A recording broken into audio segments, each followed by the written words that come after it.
আসসালামু আলাইকুম। সবার উদ্দেশ্যে একটা কথা বলি, যদি ভুল হয় ক্ষমা করবেন। কেউ রাজনৈতিকভাবে নেবেন না। হাদি ভাই আমাদের মাঝে আর নেই, তবে হাদি ভাইয়ের স্মৃতি, হাদি ভাইয়ের কথা, হাদি ভাইয়ের ভাষা, এগুলি আমরা হয়তো বাংলাদেশে আর পাবো না।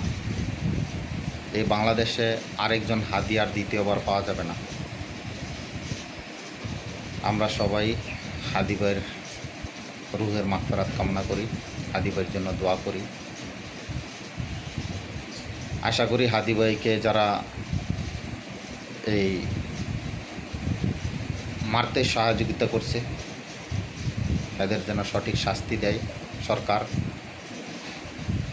এটাই আমরা প্রত্যাশা করি, এটাই আমরা আশা করি। আমরা এরকম প্রতিটা ঘরে ঘরে প্রতিটা সন্তান যেন হাদি ভাই হয়ে ওঠে সেই প্রত্যাশা রাখি। আসসালামু আলাইকুম।